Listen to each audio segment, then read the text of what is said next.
Halo,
Assalamualaikum Bapak, izin masuk Pak.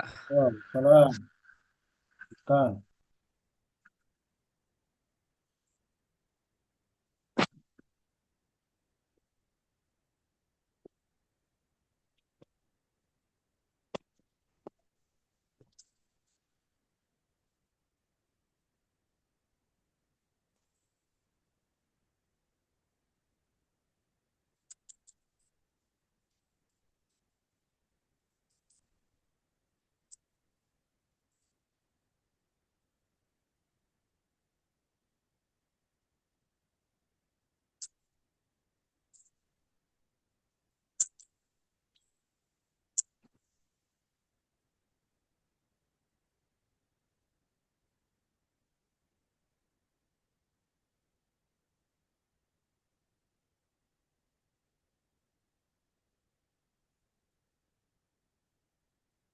Itu layarnya sudah ada materi bab 4 nggak?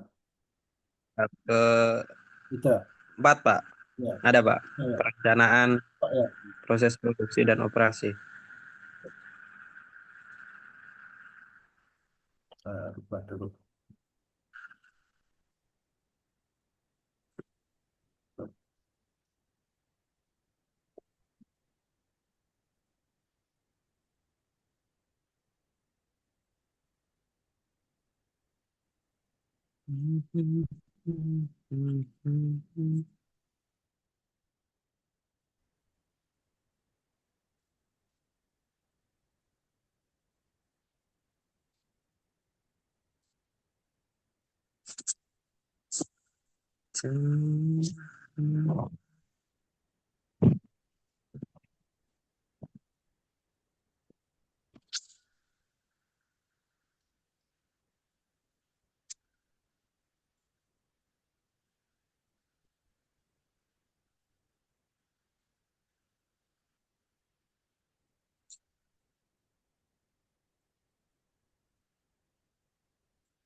Oke ya, kita mulai aja. Karena udah waktunya udah jam 8 ini. Kita juga memiliki Ya apa, Pak. keterbatasan waktu dalam penyampaian ini karena kita hanya dibatasi 40 menit ya. 30 menit lah, saya 40 menit maksimum. Kita saja. Bismillahirrahmanirrahim. Assalamualaikum warahmatullahi wabarakatuh. Waalaikumsalam Waalaikumsalam warahmatullahi warahmatullahi wabarakatuh. wabarakatuh. Ya, suara saya terdengar baik ya. Jelas Pak. Eh, Maaf Pak, suaranya sedikit kecil Pak di audio saya Pak. Ya, saya coba lihat dulu. Oke.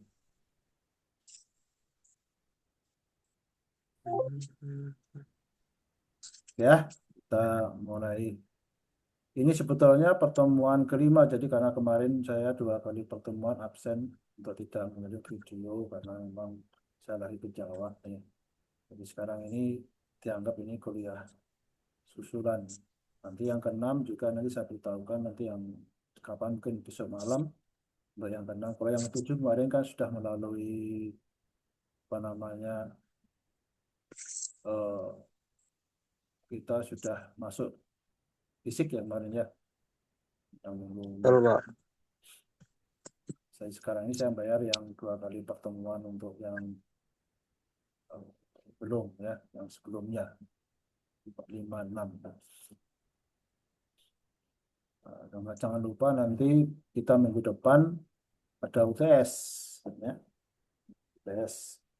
Tesnya nanti kita online, nanti saya kirim ke masing-masing apa namanya mahasiswa, nanti prosedurnya nanti dikirim apa dalam WA grup ya. Jadi nanti pantau terus WA grupnya, mana pelaksana ujiannya silahkan dilihat. Kemudian buku yang kalian pesan itu yang 11 orang itu sudah nyampe, sudah saya taruh di kelas, di apa namanya, di gedung D ya. Kita taruh di kontak biru, nanti tinggal diambil aja, kita izin ke penjaganya di sana, bilang Pak Bambang sudah ngambil gitu ya. Oke ya, kita mulai masuk ke materi. Sekarang materi kita adalah berkaitan dengan bagaimana kita menghasilkan sebuah barang atau jasa. Jawab pertanyaan bagaimana kita menghasilkan. Kalau sebelumnya kita pernah membahas dulu berapa banyak yang harus dihasilkan. Nah, sekarang kita bahas bagaimana kita akan menghasilkan. Dalam bahasa yang lain juga saya sebut metode proses produksi. Ya. Ini di buku saya ada di bab 4 kita bahas ini perencanaan. Kenapa? Perancangan karena memang masih perencanaan. Ini masih konsep yang akan kita terapkan.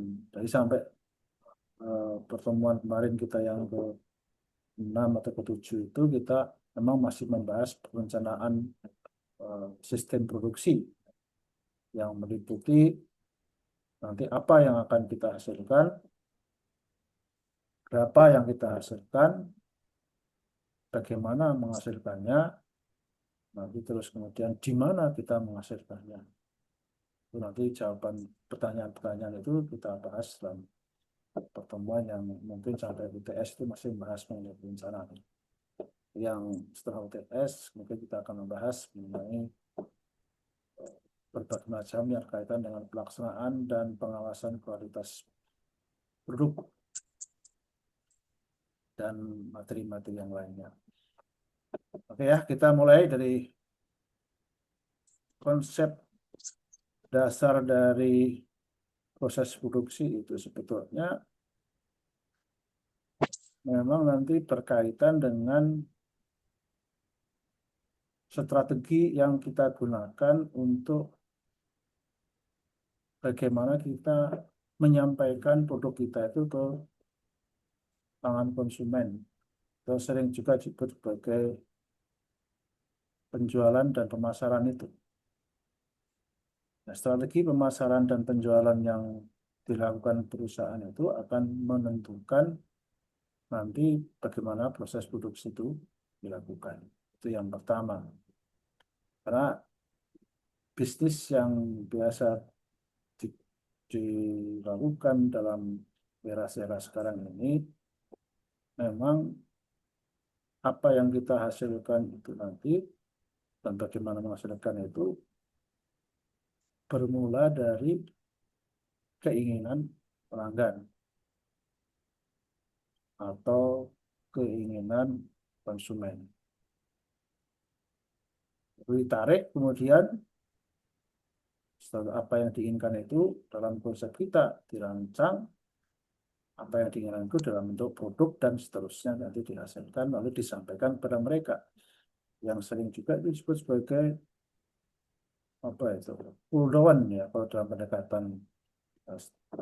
pendekatan itu ada pull down, ada push down, mendorong dan menarik. Kalau kita ini kita bicarakan dengan konsep strategi penjualan yang dilakukan itu berdasarkan apa yang diinginkan oleh konsumen. Nah, jadi kemudian dari situ kemudian kita menariknya menjadi lalu bagaimana kita akan menghasilkan barang itu supaya barang itu nanti juga sesuai dengan yang diinginkan oleh konsumen. Bekerja sama nanti dengan bagian-bagian yang lain, terutama bagian pemasaran dan penjualan. Nah, bagian produksi melaksanakan strategi yang telah mereka susun, lalu kita jabarkan dalam bentuk proses produksinya. Nah, kalau kita lihat di pengambilan saudara ini, secara garis besar bisa kita kelompokkan strategi yang digunakan itu untuk memenuhi kebutuhan konsumen tadi itu ada 3 di situ ya. Dengan cara pesanan atau di buy order ya, di penjualan dengan pesanan. Lalu kemudian yang kedua dengan persediaan dan produk standar atau sering juga disebut mass production gitu ya. Jadi kalau tadi production by order, sekarang mass production atau menghasilkan produk dalam jumlah besar atau banyak, lalu kemudian dijadikan persediaan begitu, maka semua kebutuhan konsumen dipenuhi dari persediaan. Lalu yang ketiga itu ya campuran di antara 2 itu. Jadi prinsipnya ya sebenarnya pokoknya ada 2 ya. Menjual barang itu kita tunggu pesanan dari konsumen baru kita produksi. Yang kedua kita sediakan dulu baru kita tawarkan ke konsumen. Nah, kecenderungan sekarang ini kalau kita lihat perkembangan yang ada dalam penjualan dan pemasaran itu lebih banyak berkembang ke arah nomor 1. Sekarang ini dengan beraneka ragamnya kebutuhan konsumen, semakin canggihnya pengetahuan yang dimiliki oleh konsumen itu permintaan itu semakin beraneka ragam.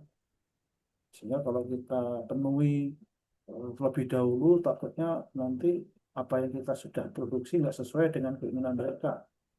Sehingga ada kecenderungan kita sekarang mengalami perubahan ke arah nomor 1. Walaupun nanti juga nomor 2 itu masih ada beberapa produk yang sifatnya kebutuhan semua orang yang memang ada kebutuhan yang sama, itu bisa mengarah ke nomor 2. Nah, yang kemudian ada di antaranya yaitu nanti ada produk-produk yang sifatnya bisa dengan menggunakan pemasaran juga bisa, lalu diproduksi dengan massal juga bisa. Atau nanti kita memproduksi dalam jumlah yang terbatas untuk persediaannya, ya tidak terlalu banyak, gitu ya. Sehingga nanti ketika dengan mesin dan teknologi yang modern kita bisa melakukan perubahan dengan cepat dan produksi dengan cepat, maka permintaan pesanan yang banyak itu bisa kita produksi dengan cara mendadak gitu ya. Bandingkan dengan proses produksi yang menyediakan jual yang banyak tadi. Nah, berdasarkan ini nanti kita bisa menentukan kalau yang strategi pesanan itu metode proses produknya mengarah kemana. Kalau yang produk proses produksi dengan penjualan dengan persediaan itu akan mengarah kemana. Nah, itu nanti akan terkait dengan itu semua. Nah, tapi sebelum kita bahas ke arah sana lebih lanjut, kita harus pahami dulu selain strategi ini juga nanti ada pertimbangan yang lain yang berkaitan dengan proses produksi ini, yaitu sekarang ini penggunaan teknologi. Nah, karena penggunaan teknologi itu sekarang menjadi semacam driver ya. Kalau kita punya mobil itu harus ada drivernya ya, ada supirnya. Kalau ada supirnya, mobil kan nggak bisa jalan. Walaupun sekarang ada mobil otomatis gitu ya, bisa jalan sendiri, tapi tetap nanti ada drivernya di balik itu. Walaupun drivernya jarak jauh nanti drivernya kan itu. Tapi tetap ada penggeraknya driver. Kalau penggeraknya itu nanti Yang manual ya manusia, tapi kalau yang otomatis penggeraknya adalah komputer, dan tetap ada penggeraknya. Jadi teknologi itu, terutama dengan perkembangan teknologi informatika yang sekarang ini terjadi, dan sudah mencapai titik yang begitu canggih, dengan pemanfaatan AI atau artificial intelligence, maka teknologi itu menjadi hampir kita sebut sebagai penggerak utama gitu. Untuk beberapa produk itu bahkan penggerak nomor satu itu teknologi, ya, yang mempengaruhi eh, sebuah produk itu nanti berjalan dengan efektif atau efisien dalam menghasilkan produksi itu juga nanti berkaitan dengan IT ya, sekarang ini ya, teknologi informasi, sama dengan pemanfaatan AI yang sekarang lagi tren juga di mana-mana. Ah, kalau kita kembalikan ke teknologi itu sebetulnya kalau secara sudut pandang manajemen operasional ya itu alat. Ya, sebetulnya itu adalah alat atau fasilitas produksi gitu, yang kemudian tadinya dalam bentuk ilmu pengetahuan kemudian dijadikan sebuah alat sehingga menjadi, contohnya menjadi mesin ya. Mesin itu adalah bagian dari teknologi. Nah, mesin ini sekarang kalau kita lihat perkembangannya, kalau sudah lihat di bab pertama kemarin kita jelaskan, itu mulai dari teknologi yang manual sampai yang otomatis. Nah, ini harus kita lihat sekarang pemilihan teknologi utama nomor satu itu harus kita lihat apakah perusahaan itu akan mengarah penggunaannya ke teknologi yang mana, apakah yang manual atau yang yang eh, berbasis elektronik, mesin, atau berbasis IT, atau bahkan sudah otomatis menggunakan berbasis AI. Itu harus kita tentukan dari awal supaya nanti bagian-bagian yang lain dari sebuah perusahaan itu nanti bisa mengikuti, karena bukan perusahaan itu kan sistem, jadi satu dengan yang lain saling terkait. Begitu juga manajemen produksi. Selain itu juga nanti ada kemudian dari teknologi yang utama tadi yang perlu kita pertimbangkan, kalau saudara lihat di layar saudara itu ada ya ketersediaannya, itu yang penting. Ketika saudara milih teknologi untuk produksi barang saudara gitu ya, karena setiap perusahaan saja memiliki produk yang tidak selalu sama, berarti mesinnya juga bisa tidak sama. Atau bahkan produk yang sama pun kita bisa juga memiliki teknologi yang berbeda, tergantung strategi perusahaannya nanti. Nah, sekarang pertanyaannya, kalau kita sudah memilih sebuah teknologi dengan tingkat kecanggihannya itu, apakah tersedia sekarang ini? Ya kan? Nah, itu yang penting. Jangan sampai kita berpikir terlalu canggih gitu. Karena kita itu perusahaan yang belum tentu bisa menghasilkan teknologi itu sendiri. Ya. Biasanya sekarang ini jarang ada perusahaan itu yang menghasilkan mesin-mesin produksinya itu dibuat sendiri. Lain dengan zaman dahulu. Zaman dahulu perkembangan teknologi mesin produksi itu justru dikembangkan oleh perusahaan-perusahaan yang menghasilkan barangnya itu. Tapi sekarang ini dengan adanya spesialisasi, banyak teknologi-teknologi itu nanti diciptakan oleh pihak-pihak luar, ya, seperti lembaga-lembaga penelitian, lembaga-lembaga yang khusus memang juga menciptakan teknologi-teknologi itu. Dan itu bisa juga dalam bentuk perusahaan-perusahaan yang tersendiri. Hanya sekarang ya kita nggak perlu terlalu berkonsentrasi untuk melakukan sendiri. membuat sendiri teknologi itu. Kita tinggal cari aja di pasar apakah ada atau tidak. Nah, kalau ada kan kita tinggal mengakses dengan membeli atau menyewa atau dengan berbagai macam strategi yang penting kita bisa gunakan teknologi tersebut. Yang kedua, apakah ada teknologi lain atau saingan yang bisa dipilih? Karena tadi saya sudah jelaskan bahwa teknologi itu menjadi driver utama dalam produksi sebuah barang, maka teknologi itu kadang-kadang menjadi strategi yang menentukan. Sehingga strategi itu biasanya kan berkait dengan bagaimana kita bersaing untuk memenangkan persaingan dalam industri yang bersangkutan. Sehingga kadang-kadang teknologi ini juga akan menjadi bersaing juga. Berbagai macam teknologi itu juga akan muncul, baik yang mirip maupun yang juga yang berbeda. Sama-sama menghasilkan sesuatu yang sama, tapi bisa juga teknologinya berbeda.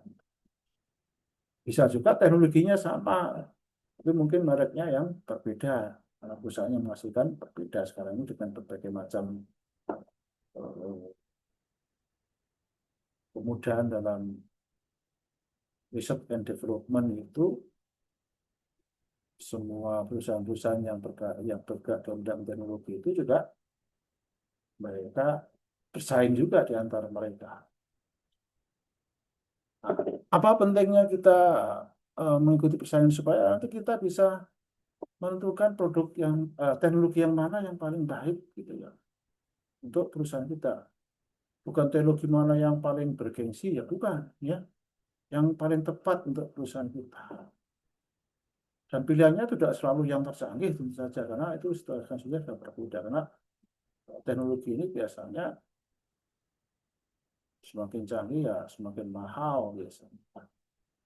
Nah, bagi perusahaan itu kan intinya kalau bagian produksi itu harus penggunaan teknologi itu harus membantu kita untuk mengurangi biaya kalau bisa.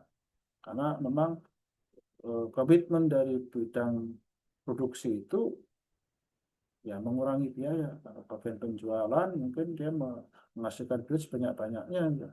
Jadi kalau bagian produksi itu menghasilkan barang sebanyak-banyaknya, sebaik-baiknya supaya kita bisa menghasilkan nanti harga pokok produksi dari perusahaan itu menjadi semakin rendah sehingga bagian penjualan bisa menjual semakin murah. Kalau dengan semakin murah ya kalau kita bersaing dengan harga yang sama maka untungnya semakin besar, bagian keuangan juga semakin senang gitu ya. Jadi intinya itu teknologi seperti itu yang harus kita pikirkan, bukan hanya sekedar gengsi-gengsian, tapi bagaimana maknanya buat perusahaan. Kemudian yang ketiga, apakah bisa melakukan inovasi sendiri teknologi itu? Atau utama juga berkaitan juga nanti bukan hanya sekedar inovasi, bisa juga nanti dalam rangka melakukan perawatan, dalam melakukan modifikasi, ya kan? Karena perbaikan dan sebagainya itu nanti membutuhkan tenaga-tenaga yang terampil biasanya untuk kepentingan teknologi. Apalagi kalau kemudian ada kemungkinan bisa mengembangkan teknologi itu sendiri, itu lebih baik. Walaupun sekarang ini pengembangan teknologi itu seringkali kita lebih banyak menggunakan vendor-vendor ya, kebanyakan ya. Tapi nggak apa-apa, kita menggunakan vendor yang terikat dengan kita. Kalau kita mampu membayarnya ya itu lebih baik daripada nanti kita tidak bisa mengembangkan sendiri. Kemudian yang berikutnya kalau kita lihat setelah kita teknologi utama mainstream teknologi itu kita sudah tentukan, kita langsung masuk kepada teknologi proses produksi. Nah, teknologi proses produksi ya biasanya mengikuti mainstream dari pijakan teknologi utama kita. Ya. Nah, kalau kemudian dari situlah kemudian kita mau menentukan berdasarkan teknologi yang utama tadi juga berdasarkan proses transformasi yang kita kita lakukan berdasarkan kriteria biaya dan sebagainya itu, kemudian juga dengan kapasitas dan sebagainya, dan tadi mempertimbangkan strategi yang kita gunakan dalam penjualan itu, maka kita akan menentukan nanti kira-kira pendekatan atau metode apa yang kita gunakan dalam proses produksi. Jadi ini kalau kita lihat secara umum gitu ya, secara utama general gitu, bisa kita kelompokkan menjadi 3 ya, pada prinsipnya untuk lebih mempermudah. Walaupun nanti mungkin rinciannya dari masing-masing metode ini bisa banyak ya. Nah, pertama kita lihat itu tadi proses yang terus-menerus, proses produksi yang terus-menerus. Proses produksi yang terus-menerus ini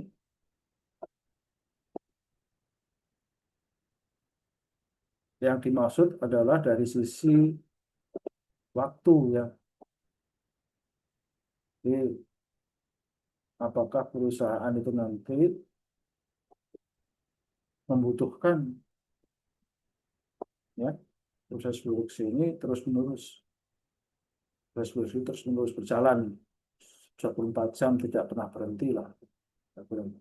Dan itu banyak sekali yang seperti itu. Contohnya kalau sudah lihat dalam teknologi penyedia jaringan internet, IT itu, sudah lihat sekarang ngomongnya kalau saudara menggunakan fasilitas-fasilitas browsing dan sebagainya, menggunakan fasilitas penyedia layanan, itu kan mereka beroperasi 24 jam kan, karena jam berapapun saudara bisa akses dengan mereka. Nah itu kan berarti sekarang ini ada kecenderungan seperti itu. Apalagi dengan globalisasi itu, sudah lihat di dunia ini, kalau saudara di sini jam sekian, jam 8, lebih jam setengah 9, maka di Amerika itu nanti jam 8 pagi, jam setengah 9 pagi kan. Nah, jadi kalau saudara pengen memasarkan produk atau membuat produk yang dipasarkan secara global, ya saudara nanti ketika itu berdasarkan pesanan, ya saudara harus melayani pesanan itu 24 jam. Jadi, ada juga yang memang karena untuk persediaan, namanya ya, untuk persediaan, ya karena kita mengejar kapasitas, biaya dan sebagainya, ya, kita dituju untuk terus-menerus menghasilkan stok produk. Bisa juga karena sifat produksinya yang memang nggak boleh berhenti, ya tadi yang kita jelaskan. Ada contohnya pabrik kimia itu ya, kadang-kadang itu mereka tidak bisa berhenti, ya mereka harus terus-menerus.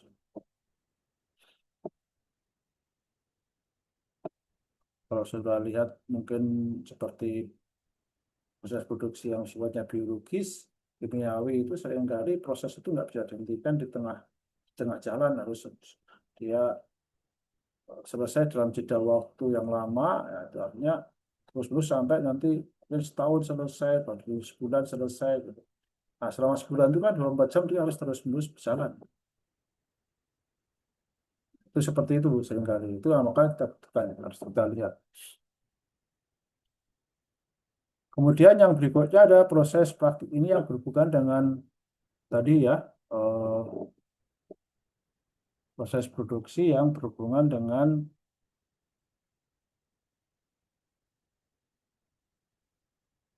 penjualan yang sifatnya persediaan ya. Nah, ini biasanya mereka menggunakan proses leaning garis ini perakitan. Kalau ini tuh biasanya garis, itu maksudnya lain itu kata garis. Nah,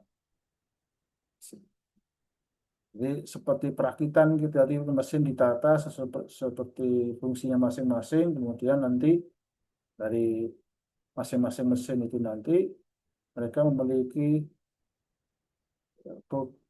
keluaran yang berbeda-beda, lalu nanti bisa disatukan sehingga disebut sebagai merakit gitu ya.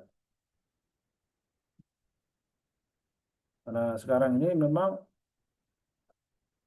banyak perusahaan-perusahaan itu yang juga seperti mobil, itu menghasilkan mobil itu bukan berarti semua komponen mobil itu dihasilkan oleh perusahaan, tapi juga bisa dihasilkan oleh pabrik-pabrik yang berbeda-beda atau perusahaan yang berbeda-beda. Lalu kemudian dimasukkan ke pabrik mobil untuk dirakit, gitu kan. Itu seperti itu. Begitu juga produk-produk yang lain, arahnya ke sana. Nah, produk-produk yang sifatnya manufaktur dari bahan mentah menjadi barang jadi, itu juga bisa menerapkan sistem selain terus-menerus itu juga bisa menerapkan sistem lini ini. Tapi nanti mereka melakukan proses produksi itu dari mulai bahan baku menjadi barang jadi itu nanti diproses dalam satu garis proses produksi dari mulai mesin yang satu nanti kemudian keluar masa mesin yang berikutnya lalu seterusnya menjadi barang jadi. Ya, ada konsep nanti ada bahan mentah, bahan setengah jadi, ada barang jadi. Masing-masing itu nanti akan ada. Nah, itu karena mereka produksinya massal, maka bisa menggunakan sistem produksi proses ini sehingga satu garis proses produksi itu menghasilkan satu produk dengan jumlah yang banyak. Maka disebut mass production nanti di sini. Makanya disebutkan bahwa proses ini biasanya menghasilkan produk dalam jumlah yang besar. Kalau jumlahnya sedikit, ya nanti akan rugi perusahaan, akan biayanya terlalu besar karena mesin-mesin yang digunakan itu kan mesin-mesin yang spesifik biasa.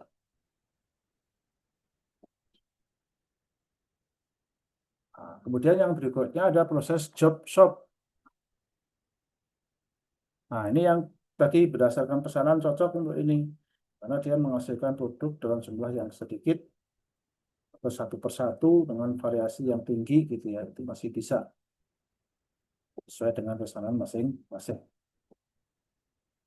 Nah, ini biasanya kalau kita lihat dari teknologi, nanti teknologi yang digunakan ini teknologi yang sifatnya umum. Kalau yang B ini teknologinya spesifik. Ya, spesifik biasanya. Oke, kalau yang C ini bisa menggunakan mesin-mesin yang general mesin namanya, ya, mesin-mesin yang sifatnya umum. Ya. Karena apa? Karena nanti mereka akan menghasilkan produk yang bervariasi. Jadi nggak mungkin itu satu variasi produk menyiapkan satu mesin kan. Makanya nanti yang bisa menghasilkan variasi itu biasanya adalah operatornya dari mesin itu dengan keahliannya dia bisa membuat variasi-variasi. Ya. Seperti contohnya kalau sudah lihat mesin bubut kayu maupun mesin bubut besi ya dari mesin bubut itu bisa dibuat apa saja nanti ya, adalah seperti itu. Tergantung dari kemampuan dari operatornya. Nah, ini berbeda dengan yang asli. Nah, kemudian yang ketiga ini ada pemilihan komponen. Nah, komponen ini sudah harus dipertimbangkan dengan komponen yang tadi sudah saya jelaskan ada. Jadi komponen-komponen spesifik. Jadi kalau kita lihat peralatan-peralatan ini ada yang berperan apa berperforman hanya untuk kepentingan khusus, menghasilkan kinerja untuk kepentingan khusus, ya. Dan ada juga yang bisa menghasilkan untuk berbagai macam produk gitu ya. Makanya itu general mesin tadi ya, sesuai dengan yang di atas tadi saya jelaskan. Kemudian penanganan bahan ini juga sudah perlu mesin dan teknologi. Ya, nanti kita akan bahas lebih lanjut di penanganan bahan, ya, bahwa penanganan bahan itu membutuhkan teknologi yang juga sesuai nanti dengan apa yang sudah gunakan dalam proses produksi. Penanganan bahan itu apa? Memindahkan barang dari tempat satu ke tempat yang lain. Itu sangat penting dalam perusahaan yang menghasilkan barang nanti ya. Oke, berikutnya ini berbagai macam jenis produksi yang kita bahas di bawah ini adalah berbagai macam pembagian yang lain menurut para ahli ya. Nanti silahkan nanti dibaca sendiri karena ini banyak ya. Saya berikan contoh-contoh dari berbagai macam proses produksi diuji dari berbagai macam sudut pandang ya. Jadi tidak saya jelaskan satu persatu dalam kuliah langsung ini setelah dibaca nih buku ada ya. Oke, karena waktunya sudah mepet, kalau ada pertanyaan silakan.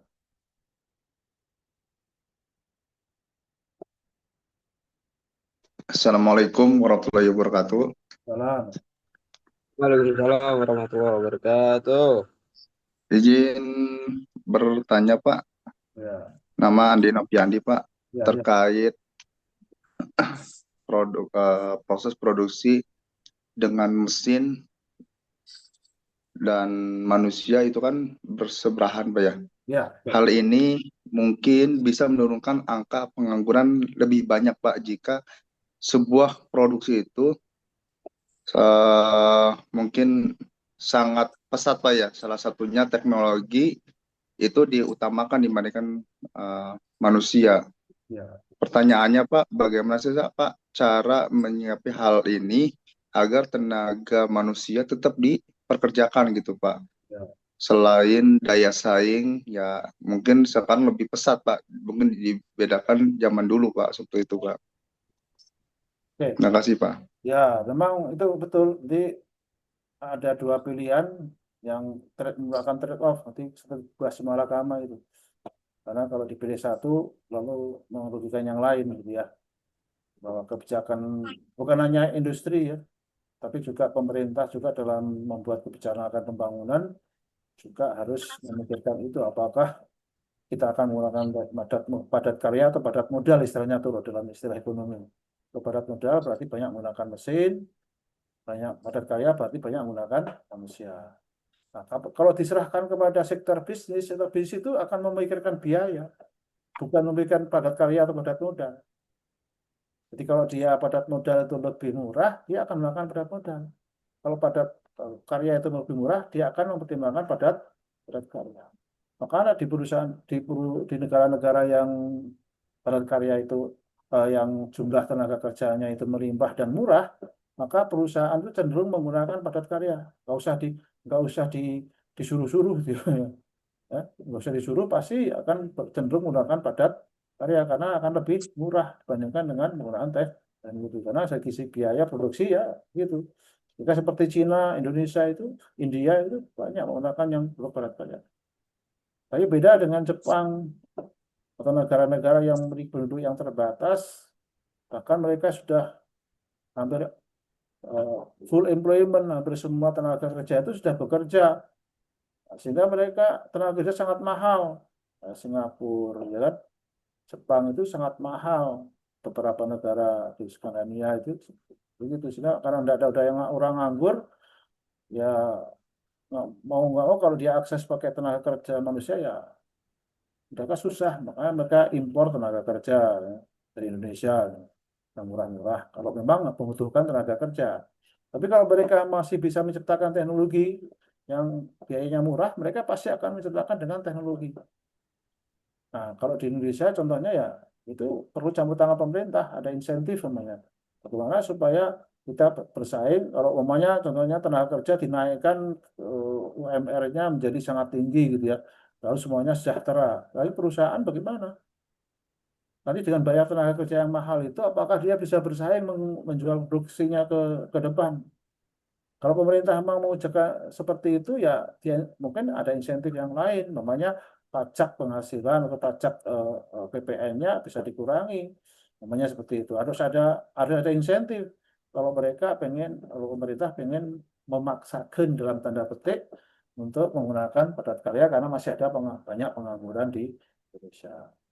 Ya, sebetulnya kalau menghilangkan pengangguran itu tugasnya bukan tugas dari sektor bisnis, ya, itu tugasnya pemerintah. Sektor bisnis mah akan mengikuti kebijakan pemerintah asal semuanya bisa membuat mereka masih bisa mendapatkan keuntungan. Kalau kalau mereka dipaksa untuk melakukan apa yang diminta pemerintah tapi mereka rugi, ya mereka akan tutup, ya nggak mau lah, pasti akan pada lari ke luar negeri nanti. Kayak gitu ya. Nah, jadi pada modal padat karya itu bukan kebijakan perusahaan sebetulnya, yaitu kebijakan pemerintah dalam menerapkan sistem ekonomi